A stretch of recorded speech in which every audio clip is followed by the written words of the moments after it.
everybody. Grab a drink, grab your black goat. It's time for the Witches Movie Coven. Yes, indeed. Witches, talking about witches in movies. I am Patti Negri, one of your hosts, and let me introduce you to my co-host, the wonderful Jason Mankey, right over here with Black Phillip. The wonderful Heather Greene, right over here with Black Phillip. Richard-Lael Lillard, right over here with Black Phillip. And the one and only Courtney Buckley, right here. So we are going to talk about An American Haunting this evening with Donald Sutherland and Sissy Spacek. But before we go there, anybody have anything they want to talk about their past week? Anything going on? I'm just cold. I moved to California from Michigan not to be cold, and today's high was 64 and cloudy, and I turned on my heater in my office, and I'm complaining about first world problems, and I'm really sorry about that. I have a heater by my side like 24/7. I always I'm in Southern have a California. fan on, no matter how cold it is, no matter what the temperature is, no matter how much snow it is. I always have a fan on, always. Because you have a lot of fans, Richard-Lael. No, I only have one fan. It's my only fans. Oh! Boom. So Heather, anything new you want to talk into? No, just having just a regular week, which I kind of like, having a week where everything sort of falls into place. I am working on my upcoming doll presentation, haunted doll presentation. So I am not going to give away details that right now. My new dolls that are being part of that are being fixed, so they don't want to make a presentation in front of a public audience. But I am working on that, and otherwise, I had a really nice light week, which is what we need once in a while. Once in a while, it is really great. Yes, absolutely. Indeed. Courtney, how about you? That's me. So, it's been, I've been kind of getting back into the swing of things since, the trip that I took. I'm still sleeping with the lights on. I'm not having as many nightmares. I did finally get the courage together and go see a horror movie, and I saw it 2 times. It was a lot. I almost threw up in the parking lot, but that's a story for another day. Evil Dead Rise. I saw Evil Dead Rise. This is a story for now. Well, listen, I can do gore. I love horror movies. I can do gore. I don't know if it was just the culmination of all the emotions that I've had with me since I went through what I went through, plus the fact that the gore in this movie was just gratuitous. Also, I can't do vomiting at all, and there was a lot of that. So by the time I got out into the parking lot, I was like, don't talk to me, don't make me laugh, don't anything, because I'm literally about to lose it. But I did enjoy it, and I went again because my little mini me serial killer who loves scary movies, I forgot his favorite kind of scary movie. His favorite scary movie is Saw, so he loves the gore. So I took him to see it, and he thought it was awesome. But yeah, that's what I've been up to. I love it. Only in our group, somebody who's like throwing up in the yard, couldn't move, don't talk to me. I had a great time. Yeah. It was funny. It was funny. I liked it. Good. Such a good. Yeah. You guys would appreciate this. Without giving out any spoilers for this movie for anyone who hasn't seen it yet, there was the little girl, when it shows the little girl for the first time, she has these scissors and she's very violently cutting the head off of a doll. And then she tapes the doll's head to a broomstick, and she says, "This is Stephanie, and she's going to protect me." That's awesome. I thought of you guys. Wow. We have to send Heather broomsticks. Okay, can you top that? Well, I can't really. I mean, I had some okay stories, but none like that. I did a local charity. I designed a couple of tables for a museum here in New York. And so that was lovely. I got to go, and I had a circus table, and then I had a peacock table. It was actually Demeter's Delight, because he's the goddess of the harvest, and Stephanie was coming back for spring. So that was what I did. The funny story about that, though, was I had the Gentleman Psychic. It was, the table presented by the Gentleman Psychic, and then it had the picture that everyone's seen of me in the mausoleum with more hair and my facial hair. And this fella comes up and he says, "Is this you?" And I said, "Yes." He says, "Well," I said, "Yes, I shaved." "Oh, I shaved. And he goes, "And it was a few years ago. You were younger then." And I went, "It was 2 years ago." What a jerk. Right? Yeah. Well, it was fine. It's fine. It was the party itself was fun. I wore my 9-inch heels all day long because, and they're men's shoes. They're 9-inch men's shoes, and it's fun because they're all sort of these very conservative North Shore, Long Island sort of elite, and I show up with my red shoes with 9-inch heels. I loved it. So that was what I did. That was my week. Oh, that sounds fabulous. I was trying to just mute my phone for a second, but it's not muting. So we are stuck if Willow barks. So I've had a fairly quiet week too. I'm actually here for the first time all week. I'm actually still recovering from my little romp with Zach and the guys for my Ghost Adventures crew. It was fun playing with them again. And that's it. I'm home. I'm home for another week. So yay. And then I'm heading to Texas. If anybody's in the Dallas area, I'm really excited about that. I'm going to be at Miracles of Joy, which is the cutest little metaphysical shop in the Dallas area, doing a whole weekend of magic and classes and workshops and talking to dead people, all that fun stuff. And I'm going to see if I could fit because he feels so bad. I'm going to see if I could get Black Phillip in a suitcase. No promises. Oh, I forgot something. Okay. You may have been able to see it. I got a mystery control order. So this is the new Ghost Bait Trucker hat, which I will be wearing on Scared and Alone future episodes. And Patti, I have my Spellcaster sweatshirt. I don't know if you guys can see the back of it. It has become my new favorite article of clothing. It's so comfortable. It fits so well, and I love it, and everyone should run out and buy it. And if you scan where is it? Right there, the QR code. Right there, it'll bring you to mysterycontrol.com, and you can order all your stuff too.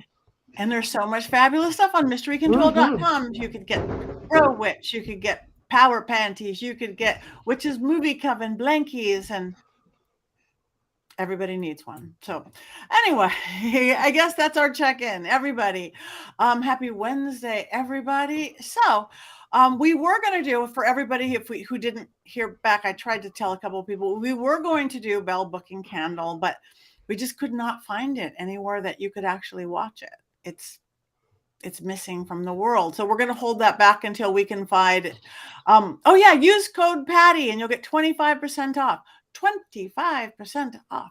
So anyway, so we're not doing Bell Book and Candle. So we switched it to an American Haunting. So as I always do, should we move it over to Heather for her expertise story on what that is? Sure. I'll just put it in some context.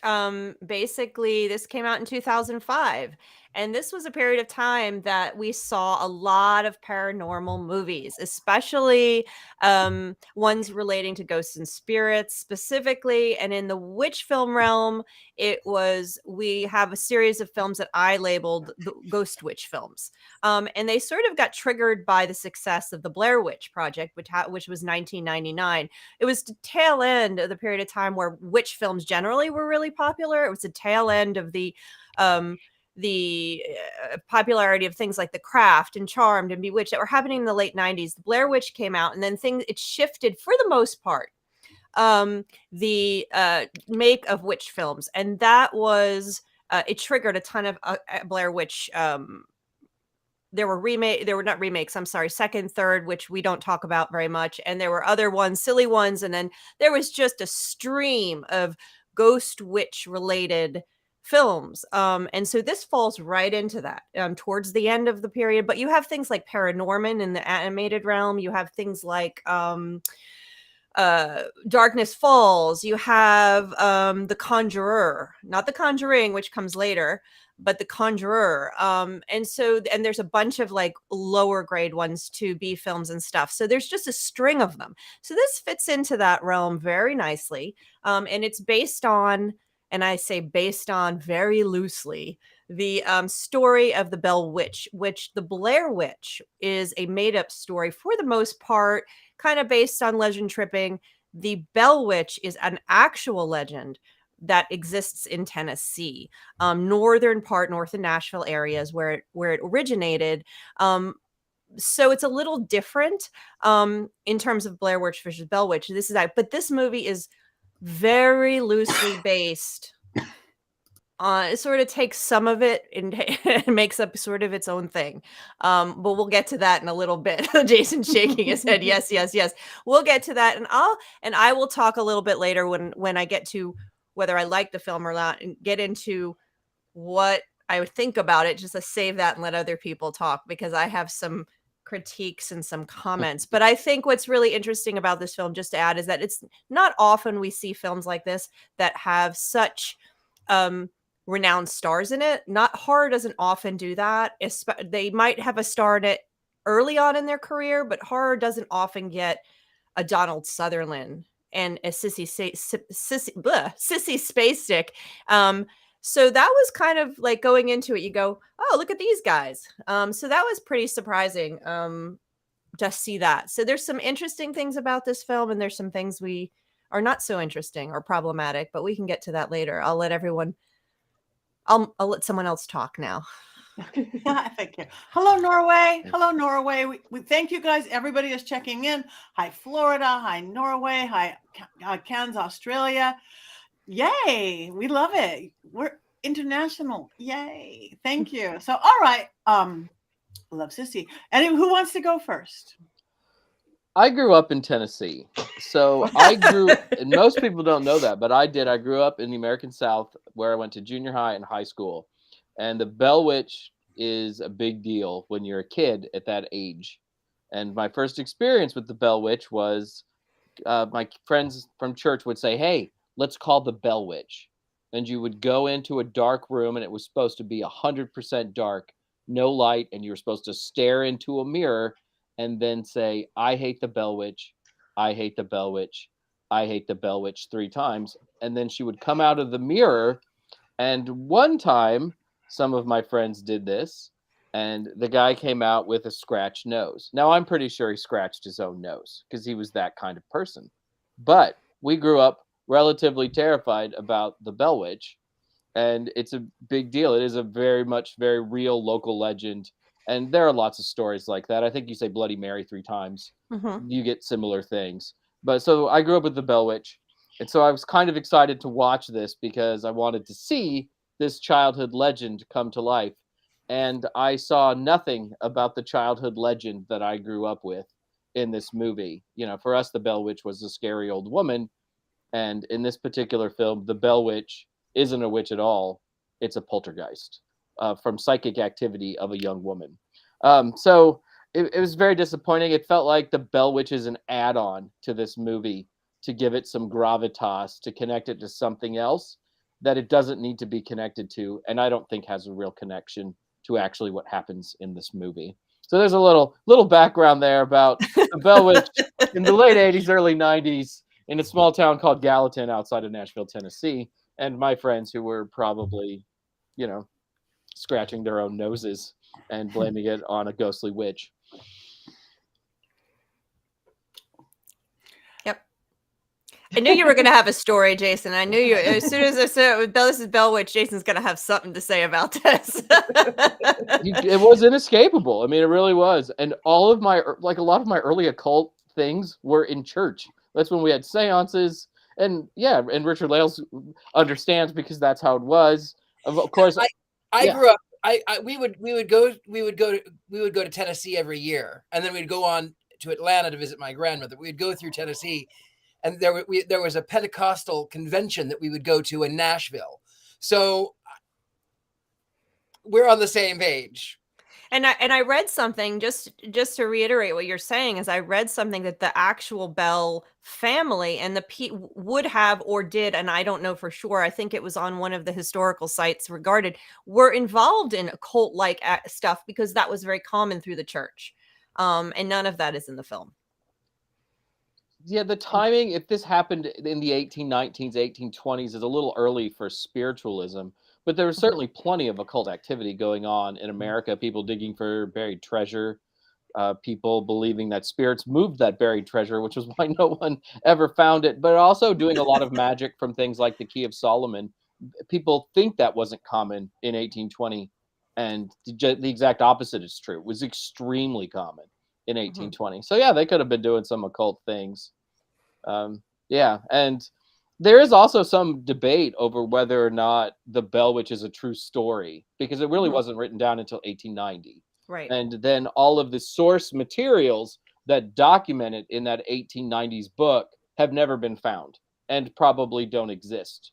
And by 1890, first accounts are no longer happening. Even secondhand accounts are no longer happening. So you're pretty far removed from it. There's a Bell Witch cave that you can still visit where things allegedly happened there. Like a kid was pushed out of the cave when he was stuck in a part of it at one point or something. So there's lots of mythology and lore, and it doesn't all fit together. Though I'm sure that to inspire something that has lasted now for at least 120 years, if not 200 some years, I'm sure there's a kernel of truth to this, that there was some sort of haunting there in Tennessee. Tennessee's a pretty haunted state anyway, so it doesn't surprise me. Tennessee is very haunted. And, Ruby Falls, do you know anything about Ruby Falls? Yep. You do, Heather, but maybe Yeah. that was our family cave that we would go through every year. We'd have to go. We'd have to stop off at Ruby Falls at Lookout Mountain, and we'd have to go into the cave and play 2001: Space Odyssey. Ba, ba, ba, ba. I have not been in Ruby Falls. My kids have. I have been to Lookout Mountain, and I've been to those to all that area and Cloudland Canyon and that whole corner. It's gorgeous, beautiful, but I have not been in Ruby Falls, and I will not go in Ruby Falls. So. Why? It's spelunking, it's caving, you go way underground, and I'm just not interested in that. Just flat out, I'm just not interested. I'll go up on the mountain though, but not in the cave. Well, I'm kind of the opposite, because I am heights really terrify me, but I will go into a cave. I mean, of course, that's maybe I hang up some death in a cave. I've been accused of that once or twice. Wow. So I'm opposite of that. But on the Bell Witch, though, I love the folklore behind it. I love the legend. But for the movie, I don't really like Disney, but I think I would much rather have watched Tinkerbell Witch.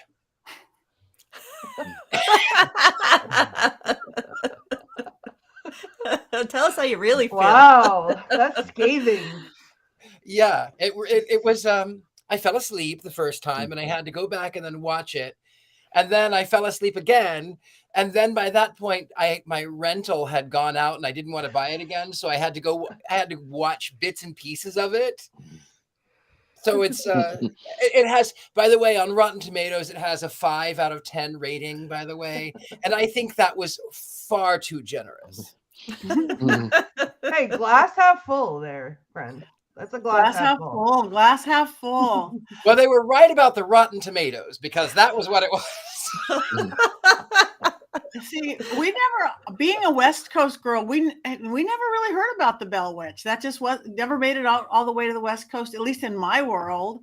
Even what we did in the window in the mirror, we did it in the pitch black in a mirror, going, "I believe in Mary Worth. I believe in Mary Worth. I believe not letting." So everybody has their own things along the way, but I didn't know what to compare it to as far as what the Bell Witch was, other than also of seeing, Blair Witch Project, which didn't tell me anything either. So, okay, who wants to go next? I'll go. Okay, go for it. So the very first scary movie that I ever watched in my whole life was the Blair Witch Project. And it scared me. I mean, granted, I was younger, but it scared me senseless. So then that like lived rent free in my brain, and I kept trying to look it up, or you know, in the early days of the internet and whatever, and I kept coming across this story of the Bell Witch. So when this movie came out, I was very excited to see it. I watched it, and I remember being enraged by the end of it. Like I wanted this to be a horrifying story, like to me Blair Witch was, and it just wasn't. I think also because of how long ago it was, I had not processed my own life trauma enough to be able to appreciate what this movie was, because I experienced exactly what this movie showed.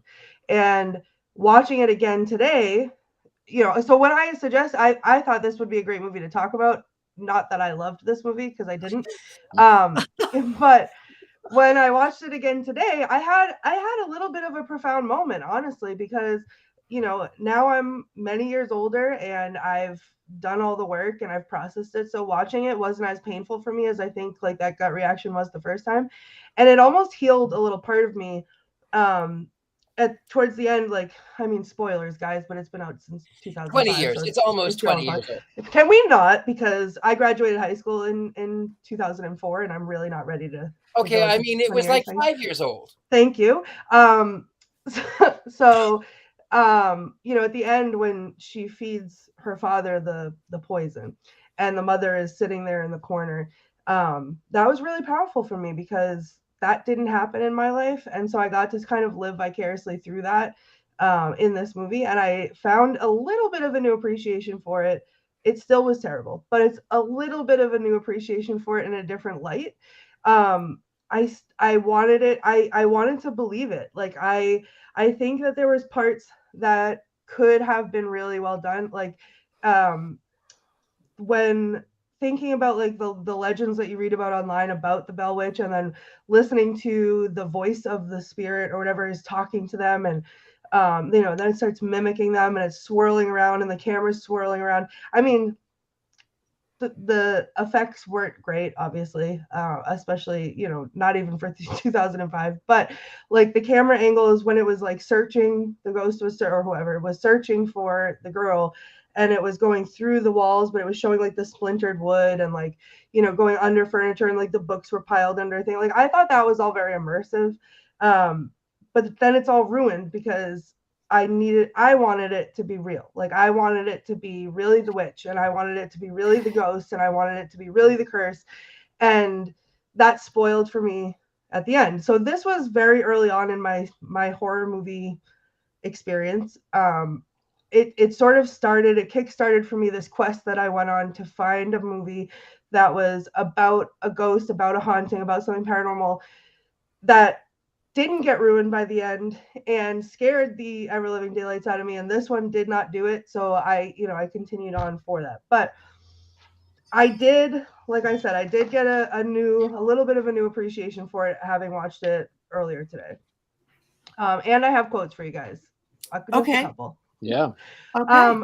In the spirit of that, so I only a couple, because there wasn't a lot of dialogue in this movie. The ghost mostly had most of the lines, but in that spirit of the women in this movie sort of empowered the woman in me. There was a couple lines when in the beginning when she's holding the mistletoe over her teacher, and her father, you know, scolds her, and she says, "It's Christmas, Father, and I am simply attempting to learn the traditions. Who better to learn from than one's teacher?" Like, get it, girl, like, do it. So I like that. But then when everyone's telling them, oh, it's made up, oh, it's, you know, and the he comes over and he's saying, like, you know, she's having a nightmare, or you can explain it away this way. And then it happens to all of them, and the mother looks at him deadpan and says, "Are we all having nightmares now, Professor?" I was like, yes. That was clever. Yeah. But yeah, so I think to me, those little pieces of like empowerment, that's what this movie did for me. Beautiful. Okay, I'll go. I did not hate it like you guys. I rarely do. I'm like, movie people should hire me because I like almost everything. It's like I see that glass half full thing. And number one, I a super Donald Sutherland fan. I always have been. He's just been one of my favorite actors since I was born, and just seeing him there, I just loved it. And Sissy Spacek and the girl, and seeing everything that they go through and everything that they went through. I got caught up in the movie and the relationships and everything, which I love to do. I try not to watch it as a critic, even though we're supposed to. I don't. And I, at the end, again, is finding what it really was at the end. Instead of being spoiled like Courtney, I was like, I should have knew that. I did know that. How could I knew that? But I blocked it. I mean, that kind of thing. So I had interesting moments to myself. I knew that. I knew it was so. I just got swept up in it, which is what you want to do it to me in a movie and an entertainment. I was scary enough. It was pretty enough, spooky enough for all that, and had amazing people in it. So I liked it. Well, I think that reaction too that you're talking about having, that is in a real life situation of the same variety, that's the reaction that a lot of people have. So that to me says the movie did its job. Also, Chad Hatter in the comments saying growing old is not a sin reminded me that I had one more quote, which really tickled me this time, knowing what the ending of the movie was, when Donald Sutherland was like begging for his family's life, and he said he's trying to rationalize and says even saints commit sins of some sort. Like, yeah, okay, like I said some swear words. The quote that stuck out for me is when he said when Kate Bat says I didn't put a curse on you, you cursed yourself. And at that point you don't know what it is, but that obviously we know what it is. We know how he cursed himself by the end. So that stuck out on me as a quote. Yeah, that was good.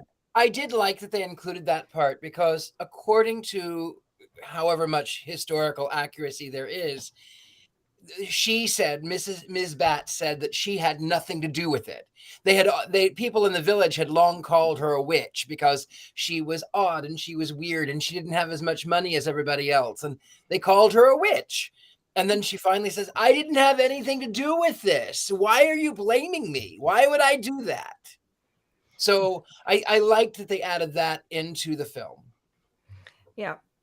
I think they, for me, first of all, this was the first movie that we've watched that I had my family watching it, because my daughter is now getting old enough and getting into paranormal. So we watched it as a family, and so it was sorry. Oh no, it was fine. I don't think this is the worst horror film that I've ever seen. I'm not complaining. And I'm like Patti, like I tend to see good parts of it and interesting parts of it as a film historian. So I think it's interesting in the context. And what's really interesting is this is one of the few films that I mentioned in the book, but I didn't actually watch, because I couldn't watch every film that for my book that I didn't. And so this was one I didn't. So it was really nice to go into it sort of fresh and knowing the context. And I really felt like the social commentary part of the film, the story of the girl and the daughter and the mother and the family, was forced into the Bell Witch lore. That it was forced. And it really, I think there's two horror stories going on here, and neither one was told right. The horror story that it could have been told truly about the Bell Witch. Give us a true Blair Witch style horror story. Exaggerate a little bit, fine, but make that the ghost witch horror story. That's one story. Then you have the horror story of what happened with the family. That's another story. That's a social commentary story. That's a life story. That was a secondary story, and they merged them together, and neither one was told well. But like Courtney said, she got something out of it, and that's what movies are supposed to do. And if she got something out of it, then the movie did something for someone, and that's fine.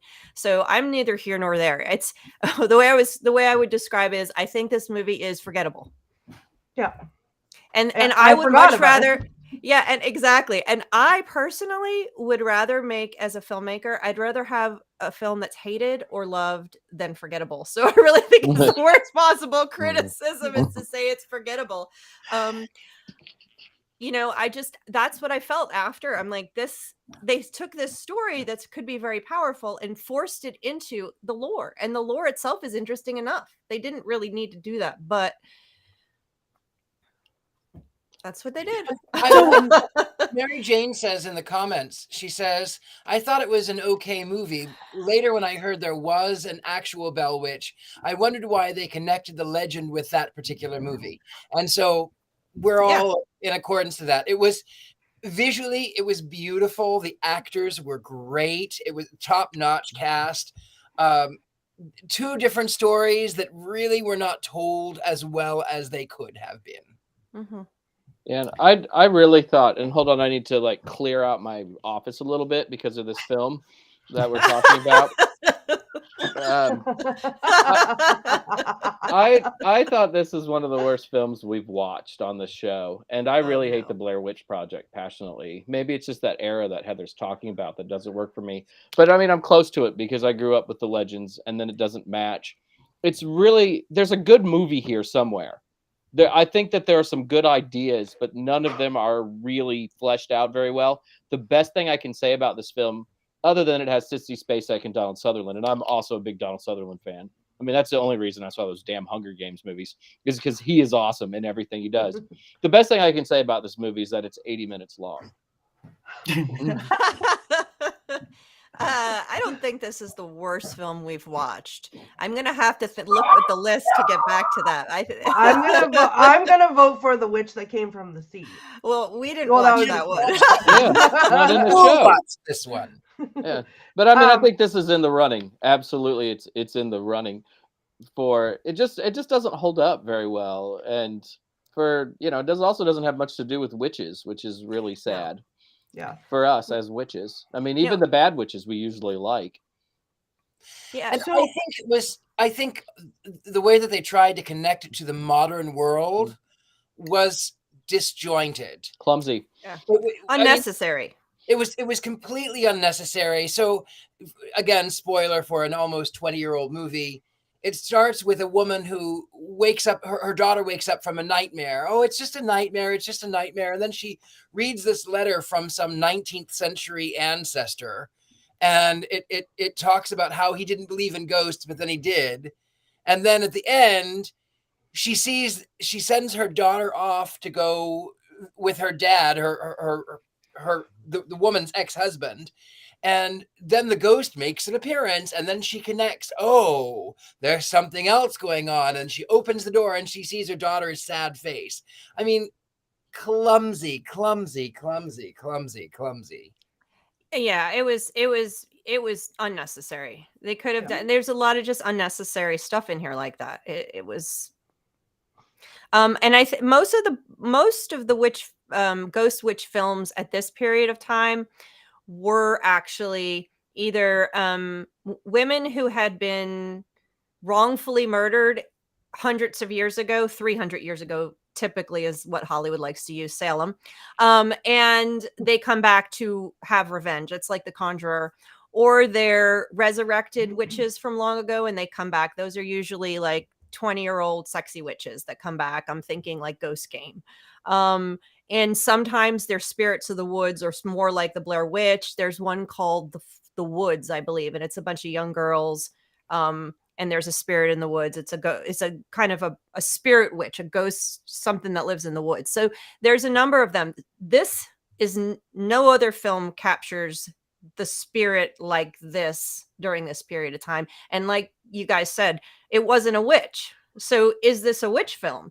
It's only a witch film because they tacked on the Bell Witch lore to it and called Kate Batts a witch, which is from the lore. But in the movie, she says one thing about cursing and that's it. So it's tangentially, I think, a witch film, only because it's the connection they made to the Bell Witch.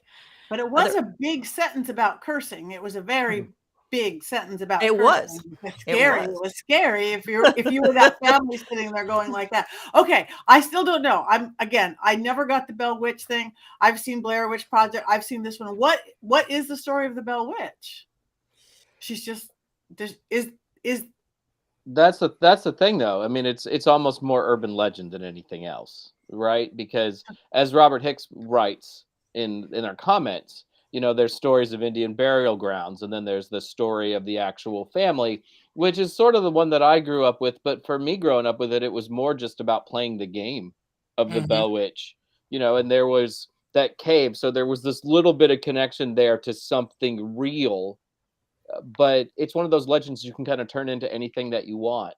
And when I hear things like a Native American burial ground as being a part of it, I think of movies like Poltergeist 2 or Poltergeist, Pet right? Cemetery. Yeah, and like it's adaptable. It's a really adaptable sort of urban myth kind of thing. well, every paranormal investigation on television. Indian burial ground. So yeah. The minute anyone says that to me, I like roll my eyes so hard because it's just you can't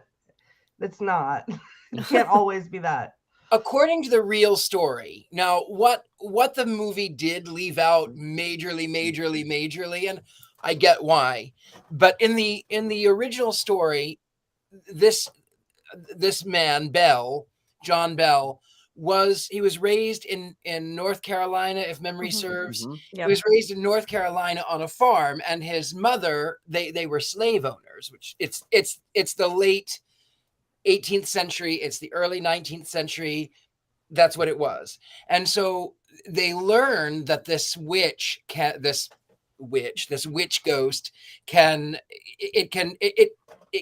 things that are whispered in a neighboring town can be told at the same time at this. And so they try to figure out what has happened. And the witch ghost imitates his mother and chastises her slaves with a certain words that only his mother would have known, and tells it in two separate places at once. The boys wake up, they're in bunk beds. They wake up to rats gnawing at the bed, and they get up and they look for these rats, and they can't find rats. So they hear what they think is knocking. And so they think maybe it's squirrels, but they get up and they look, and it stops immediately. And so then John thinks that he's going to try to catch these neighbors who are tricking him.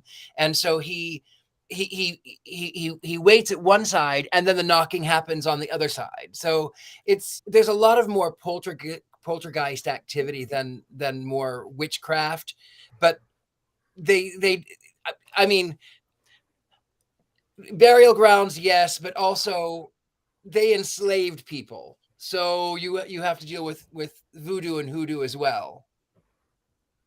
Didn't they also have wasn't she, after the bells left or whatever happened, didn't she like lurk around, and didn't she like tell people, like I read somewhere that she would whisper to people about what was going on in town, and like and like just chat with people, and she wasn't necessarily, like you said, she's more like a haunting, not necessarily witchcraft, not necessarily even evil. Like she would just chat with people and give people like, hey, guess what's going on next door kind of stuff. She loved religious debates, but she said her name was Kate, and she loved religious debates. So she would talk about the Bible because it was her favorite subject. So, I mean, again, 70 some years after the fact, but this is according to the true facts of 1894.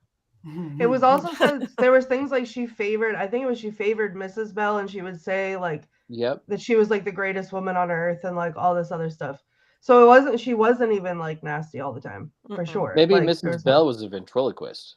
Or I heard that one too, actually. I did. I heard that. I heard that Mrs. Bell is the greatest of all moms in the entire world. Maybe that's going on. Patti, I did not grow up with the Bell Witch either. I didn't hear about it till I moved down here to the South. So we didn't have a Bell Witch up in. We had our own haunting and stories and lore up in the Northeast, but we did not have the Bell Witch. I did not hear about her either. So you're not alone. Okay, good. I thought I was the only person on the planet. No. Man. And can I Love just that for a film. second, like, I want Heather, going back to something that you said earlier when you're talking about the two separate movies there, like, I wish what I wanted this movie to be was that lore horrified. Like, that's what I wanted this movie to be originally, and I think that could have been a really, really great film Could have been very good. had they done that, but Right. that's not what they did. That would have been And like, that's yeah. Go, sorry. yeah, Courtney. that's why it ruined it for me, I think, in the beginning. And then coupled with the fact that I had personal experiences like that, like, I wanted nothing to do with it. But, like, even still today, like, I wish we could go back, or someone would go back. Now we're in the age of all the remakes. Everybody wants to redo everything. Redo the story of the Bell Witch, but do it right, and do the legend, and do it scary. Like, I'm and just don't ruin thinking it. of a long, drawn-out TV show, right? Like 10 episodes, and all of a sudden, Mrs. Bell, this is the best goose anyone's ever had. This plum pudding is the best, you know. Just, and then like episode 7, my favorite of the Gospels is Matthew. You know, just, I mean, that would just be an amazing, amazing show, right? I mean, it would defy all convention. I think doing a movie would be fine, but I think doing the Bell Witch movie, like you said, would be awesome. Do it Yeah. right. Just to take out the story, that other part of the story they imposed on it. But that story that they did impose on it, and there's been movies that have addressed that issue, that has to be also told. But I think it needs to be told and it could be told even with the concept that they use, that the spirit was pushed out the innocence of the girl, and they can do that without the ruse of a horror film, without the ruse of a lore, and do it in a different way, because that act, what happened, is horrifying in and of Absolutely. itself. So you don't really need to impose horror on something that's already horrifying in reality. So I think that they could tell that story, make an interesting story out of that in and of itself, and it's been done, so that's fine. But I think even like that, like the poltergeist piece to that story, like, if you wanted to make it a horror movie and wanted to make that be what it was, then great. If that had been it, and you could have played up the poltergeist activity, and you could have played up this and played up that, and there were still the ways to, like, leave all the breadcrumbs that come together at the end, and oh my god, I should have known, and oh, I should have seen that coming. Like, that all could have still happened without, like, you like stealing this story like that. Right. That's what it feels like, and it feels like by doing that, you're doing an injustice to that aspect of the story, but B, to this legend that is part of people's history, and part of a whole culture, and part of, like, it's like Jason said before, it's lasted as long as it has for a reason. Like, it's a story that people love to tell, and it's a story that means something to a lot of people, so don't ruin it. Like, it's I don't know, and it's fun. Don't ruin it. Mm-mm. Yeah, it And I could think be a lot more fun. yeah, and I think the story, the family story, that horror, would have done really well about 10 years later, when the Me Yeah. Too movement was happening. They could have made that a truly horrific tale if they had done that poltergeist, even if they, like you said, used the poltergeist.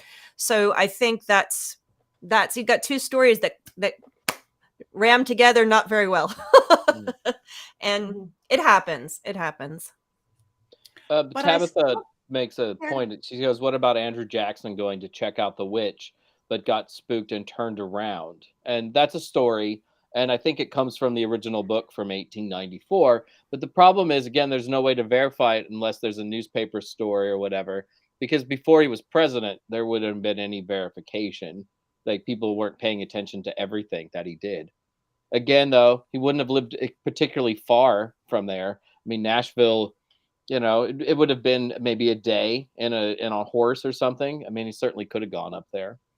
And the version of that piece, like, this is why this is such a great story, because I heard that little piece too, but I heard it differently. That he didn't go. He was fascinated by it. He didn't go. He sent troops to check it out, and they're the ones that got spooked. And so, like, but that's the best part of an urban legend, is that everybody has a different story. And I don't know. And the story's better when you can link it to real historical figures too, right? Like, you could put in somebody who became president of the United States, right? I mean, wow, now we've got a real ghost story here because we've got a president.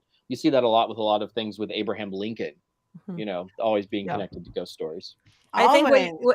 what you just said, Courtney, was really important and brings you right back to the Blair Witch Project, and why the Blair Witch Project was so genius is because everybody has a different story and nobody's actually seen it. And that is my argument of why the Blair Witch Project was brilliant, is because there was no witch in that movie. And it was only the legend and only what we believed watching it, and what they were telling us they saw and what we saw through the camera. And it was so brilliantly done. And it captured the whole idea of the legend tripping and the lore that we're talking about so well in a visceral way. So I think that we see that with the Blair Witch Project, but this is not that. Only the Okay, first one though. Okay. So did Andrew Jackson go to or send his troops to see a witch or a ghost witch? I think a ghost witch. A ghost witch So I would Bell Witch assume is a to ghost witch. investigate the stories of the Bell the Witch. Bell Witch, which was a spectral-like presence. There was a big belief during this time, though, that witches could be like ghosts and like specters. Witches weren't always flesh and blood people. They could be more like sort of a spirit that torments people. And there's a long history of that, too, in Yeah. the UK and in the United States. That was big in Salem. Okay. Well, I don't know if we're getting close to voting. Again, thank you everybody who is commenting on things. We've got a lot of comments on the movie, so thank you guys for watching it, even though we posted it later than we were going to. So I guess before we move on, I guess we're gonna vote. Can we vote? Can we vote 3 times? There's 3 things. Okay. This I think we should vote number 1 on the movie itself, because I know how we're going to vote. I think we should also vote on the cast. Mhm. I think we should also vote on its aesthetic. Mhm. What do you? Is that okay? Yeah. For me. So first, we'll vote on the movie. Okay, let's vote on the movie itself. And you guys join in, Robert, Tabitha, everybody. Vote on the movie itself. So we got neutral, neutral, down, down, neutral. Half up neutral. Is that a half up neutral for you? That's like I'm at like a 2 o'clock.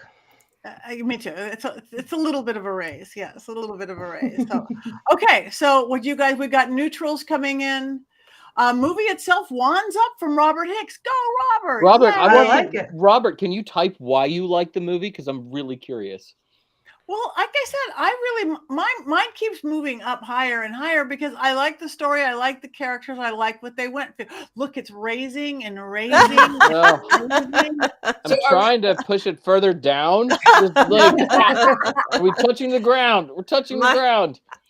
Okay, it's okay, Krista. You didn't do this week's homework. So pretty movie, but okay. So we've got neutrals, we've got mostly downs. Robert, please feel free to tell us why you liked it, but mine kept moving up because again, the characters, the relationships, and Donald Sutherland. So let's vote on the cast. Okay, now we're gonna vote on the cast. Everybody, wands up, wands up, wands up, wands up, wands up. Okay, whew, that's good. Donald Sutherland's very happy. I thank you for that, and Sissy Spacek. So all right, now aesthetics, right? Yeah, Wands the up for aesthetics. cast, up from Shelley. Hi, Shelley. Alicia, wands up. Okay, so that seems across the board on the cast. So now we're going to talk about aesthetics, which will take in everything that's aesthetic.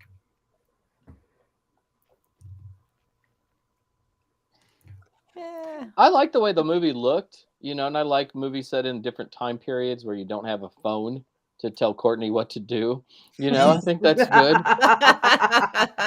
Oh, I need to give okay. I have to change mine because it looked great, but the aesthetic of dolls everywhere, I was not pleased with. Hey, see, now wait a second. They did that on purpose, which is one of the reasons why I would criticize the movie, because that's just a trope. You throw in a doll, and if it's a horror movie, just to make it a little scarier. Oh, okay. I'm waiting for something to happen with the doll, and I love dolls. So I'm like, okay, so the doll's going to have an important point. Well, no, the doll had no point other than to give us the sense of, oh my goodness, dread. Something's that's going to not- happen. That's not true. The doll did have a point, and I think it had a very powerful point. The because innocence. No, but like the cracked face, right? The cracked face, and the fact that the doll was thrown when the horrible thing happened, and that's when it cracked its face, and the doll's face was cracked the whole time until it went back. Like that was, and yes, the innocence, but like I think that like just physically, not even. I'm waving my wand around wildly. I think that is something that I did like, and that I did appreciate the doll's presence for. Other than the fact that I had to pause it in the beginning and be like, I hurt my own feelings. I suggested this and I hurt my own feelings. There were two dolls. Yes, I didn't like it. There was a lot of them. They were terrible. I thought the One dolls down were on the like. dolls. I thought the dolls were like red herrings, right? Like you're wondering if all of the haunting is connected to the doll, and in the Right, that's modern what I thought. world, because there's the doll there, something bad was going to happen due to the presence of the doll. And when I saw the doll, I was like, why did Courtney recommend this film? I think the doll was just a doll. A little girl who's tortured like that goes to her doll if she doesn't have a black Phillip. Yep. I don't think it was because it was a horror film. I think it's because I would go to my baby doll. I'm going to be real honest with you guys. This is not my proudest moment because I'm not a victim blamer. But I feel this is a safe place with my movie Coven here, right? I said out loud multiple times as things were happening in the beginning, I was like, well, serves you right because you're clutching that doll a little too close. And of course, that's what's going to happen to you. And then, of course, I felt terrible at the end, but it is what it is. And I blamed everything on the doll. And that's another movie, Courtney. And here's Yeah. 3 movies. There's 3. Stay consistent, Courtney. We appreciate it.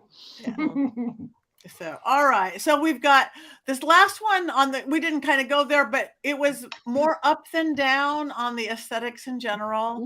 It was like 1 o'clock. We're getting very fancy with our voting, you guys. We're going to have decimal points soon. But everybody liked the cast. The movie was a little iffy and that. So we thank you guys for checking in on that. We don't know what we're going to do. We know what we're going to do next week? I think we have to ask our trusty producers. The Covenant or Suspiria. Ooh. Covenant or Suspiria. I like both of those choices. I have not seen either of those, but Suspiria I like even better because it's 1977. Do we know if we could catch them on streaming or TV? I guess that's the determining. We will find out. We will find out. So right now, let's find out. We will post that when we know. I mean, one moment. Let me look for Suspiria right now because I'll look up the Covenant. Okay. Ooh, look at in real time phones. This is great. I know. See, Suspiria, 1977. 2000. So there is the Covenant out now in theaters, and that is not the right one. no, that's Guy Ritchie's The Covenant. Oh, The Covenant is the one that is Looks like it's on that Tubi. the witch movie The Covenant is from 2009, I believe.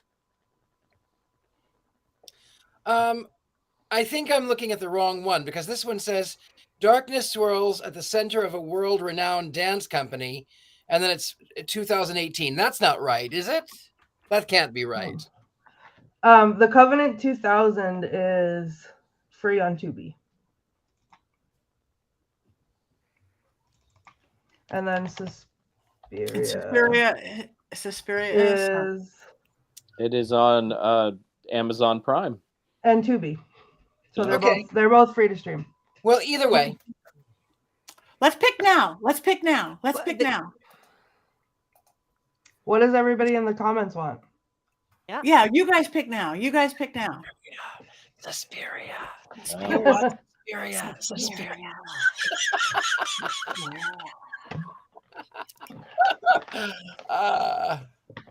Suspiria. Well, Yes, and Yeah, Dead Poet Boy said cover Suspiria. So okay. I just want to point out The Covenant is a 2006 movie with 4 male witches. It's not 2000. That's a different movie. So yeah. So if we're doing Suspiria, that's fine. But The Covenant has 4 male witches. It's 2006, and it's like as if a boys band was also a bunch of witches, historical witches from Salem. That is what I wanted you to say, Heather. I want to What, the watch boys that band? so hard. Yeah. Yeah. It I wanna is. watch Have it. you seen it? No, but now I really, really Now want I to. want Oh to. yeah, you have to see this. Well, It is can we pick streaming both on- of them? It's One on next Amazon. week? It's on Amazon Prime for $3.99 and YouTube for $3.99. So it's a cheap rental. I think, yeah, Okay. How about Suspiria next week and the Covenant the week after? got it. We could I be like it. all prepared with our homework if we remember that. We'll have to rob it. What were we picking? I'm never like, what did we pick? Okay. So, anybody have anything coming up? Anybody wants to do? We've already talked about that. I just found out that I will be in Orlando, Florida, June 8th through 11th for Summer Magic Fest, which is a new indoor pagan festival in Florida, in Orlando, an hour from the airport. So S.J. Tucker will be there. Kobe Michael will be there. I'm very excited to be a part of that. So Yay. yay. I was interviewed on a podcast, 222 Paranormal Podcast. So you guys can go on and listen to that. Myself and my friend Gigi, who is from Paranormal XL Podcast, we were interviewed by Joe and Jen, the hosts, about our haunted road trip, mostly Villisca. It's really weird when you're listening. There was a lot of audio issues, which seemed very suspicious based on what we were talking about when the audio issues happened. And there was some internet issues as well. But if you stick through it, you'll get our very first real reaction to it. It's the first time that we got together and we really trauma dumped all over it. So if you want all the behind the scenes, there it is. Okay. Cool. All right. Robert asked, which covenant should we look for? The 2006, you said, Heather? It's 2006, and if you look at the pictures of it, it has 4 they're supposed to be high school age, but 4 boys band looking high school boys. Very supernatural looking. It looks from like the Twilight show. a little bit. Yeah, it looks like exactly. They're 4 high school boys from the Sons of Ipswich. It's the one. So there it is. There you go. Yeah. Okay, awesome. And that's in 2 weeks, right? That's in 2 weeks. Next week, we said Suspiria first. So I I want them to say like bye, bye, bye, bye. That would be awesome. We can Listen. totally do some boys band music in the background. I am available for that because that's what I grew up on. Bye, bye, bye. Yeah. All right. I mean, no. Suspiria, though, that's what comes up with Suspiria. I'm Yeah. excited about that also. That's the non-Italian newer movie, not the original that we're gonna. Oh, okay. I don't know. Yeah. I don't know. I haven't seen either of them, so maybe I'll accidentally watch the wrong version. I don't know. Okay. I'm If going it's to on be. Tubi, anything can happen. That's true. We know that. I was just going to say that I'm just going to be on at Mystic South. Oops, my earpiece fell out again. And that's in July. And so I'm preparing, as I said earlier, for my haunted doll workshop there, as well as some other workshops on publishing and writing great witchy books, which is what I do in my day job, is edit them. And I also wanted to let everyone know, if you want to keep up with my articles, to go to my website where I post them. Go to Religion News Service, which is typically where my articles will be found. And so they come up periodically, and they're all on occult and witchy topics. That's what I cover, tarot and all kinds of stuff, goings on in the country about these topics. So you can check out my website for that, and then hopefully see some of you guys at Mystic South in July. And you guys do follow us, like us, that social media thing we have to do. Please find us. We're on all the social medias, Facebook and Instagram and Twitter and all that. Find our website. You can find the real us. I know Richard-Lael and I at least have fake us, and you guys are going to have them if you don't now. So yeah, because we appreciate that, because you have to. So thank you guys for your input. Thank you guys for your comments. Thank you guys for your votes. I was mouthing the words. Yeah. We're singing. I accidentally followed Courtney Buckley the other day. Duckley. Mm. That's what my phone autocorrects my favorite word to.